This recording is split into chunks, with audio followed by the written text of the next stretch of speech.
જામનગરમાં આજે મહાનગરપાલિકાનું draft budget રજૂ કરવામાં આવ્યું છે। જામનગરથી આલા મહત્વપૂર્ણ વિગતો સામે આવે છે, જ્યાં ડ્રાફ્ટ બજેટની રજૂઆત કરવામાં આવે છે।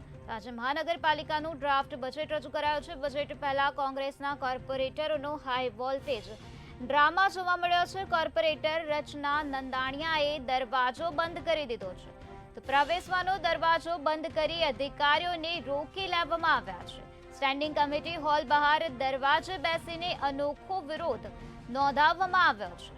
આજે ડ્રાફ્ટ બજેટ રજૂ કરવામાં આવ્યું છે। જામનગરમાં આજે મહાનગરપાલિકાનું આ ડ્રાફ્ટ બજેટ રજૂ કરવામાં આવ્યું છે। બજેટ પહેલા જ કોંગ્રેસના કોર્પોરેટરોનો હાઈ વોલ્ટેજ ડ્રામા જોવા મળ્યો છે, જેમાં કોર્પોરેટર રચના નંદાણીયાએ દરવાજો જ બંધ કરી દીધો છે। તો કોર્પોરેટર રચના નંદાણીયાએ દરવાજો બંધ કર્યો છે। પ્રવેશવાનો દરવાજો બંધ કરી દેતા અધિકારીઓને રોકી લેવામાં આવ્યા છે। તો સ્ટેન્ડિંગ કમિટી હોલ બહાર દરવાજે બેસીને અનોખો વિરોધ નોંધાવવામાં આવ્યો હોવાની વિગતો સામે આવે છે।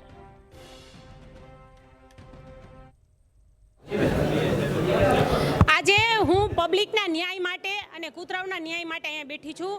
રોજના 100 કેસ કૂતરા કરડવાના અમારા જામનગરમાં જીજી હોસ્પિટલમાં આવે છે, બરાબર છે। મને પણ એક કૂતરું કરડી ગયું હમણાં 2 દિવસ પહેલાં।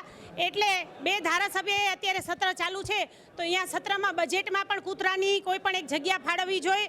અને અહીંયા જામનગરમાં પણ આજે બજેટનો બોર્ડ છે, બજેટની મિટિંગ છે, તો એમાં પણ કૂતરાઓ માટે એક જગ્યા ફાળવવી જોઈએ કે ભાઈ આ ટાઈપના કૂતરા જે કરડવા દોડે છે તો એને અહીંયા પકડીને રાખી અને જેમ આપણે કેમ વેચાતું કૂતરું લઈ છીએ એને ટ્રેનિંગ આપી છે, એમ એને ટ્રેનિંગ આપવી જોઈએ, એને ખાવા પીવાનું દેવું જોઈએ, અને જે બીમાર કૂતરા છે એની પણ અહીંયા ટ્રીટમેન્ટ થાય। આ તો આપણે એનિમલ હેલ્પલાઇનમાં ફોન કરીએ ને તો કૂતરાઓને છે ને દવા દઈને વયા જાય છે, એ દવા કોને ખવડાવે?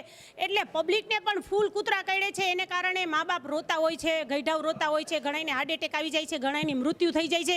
એની સામે કૂતરાઓને પણ આ પબ્લિક છે ને મારી નાખે છે। પબ્લિકમાં મેં એટલે એમ કહું છું મારી નાખે છે એટલે કે અહીંથી કોર્પોરેશનમાંથી ફોન કરે ને કે કૂતરું પકડી જાઓ, હડકાયું થયું છે, તો કે હડકાયા કૂતરા પકડવાની અમારામાં કોઈ જોગવાઈ નથી। તો બધા એમ કહે ને શું કરવાનું? તો કે એ મરી જાય ને ત્યારે અમે લઈ જશી, તો કે તો અમે મારી નાખી, તો કે હા મારી નાખો, આવો જવાબ દે છે। તો આ પબ્લિકમાંથી ઘણા એવા માણસો છે કે જે હડકાયા કૂતરા થયા હોય ને એને મારી નાખે છે। અને બિચારા ઘણા કૂતરા જે બિચારા એટલે કે જેમ કે ઘણા કૂતરા લોકોને કરડે છે ને તો માણસો એને લાકડીએ મારી અને લંગડા કરી દે છે, અંધળા કરી દે છે। એટલે ક્યાંક ને ક્યાંક માણસોનોય વાંક નથી, ક્યાંક ને ક્યાંક પબ્લિકનોય વાંક નથી, અને એને પૂરતું ખાવા પીવાનું પાણી આ બધું નથી મળતું। એટલે આજના બજેટમાં આવી જોગવાઈ થવી જોઈએ કૂતરા માટે અને પબ્લિક માટે, મેન ખાસ કે ભાઈ આ કૂતરાનો કાંઈક એવો રસ્તો કરે જેથી પબ્લિકને પણ શાંતિ મળે અને કૂતરાઓને પણ ઓલું થાય। એકલા રસીકરણથી કાંઈ થવાનું નથી, રસીકરણથી બટકું ભરવાનું થોડું બંધ કરી દેશે અને એમ કહે છે કે અમે ફૂટેજ મૂક્યા છે અને એમ કહે છે અત્યારે 600ના ઇન્જેક્શન દીધા છે, પણ મને નથી લાગતું કે એવું કાંઈ હોય। એટલે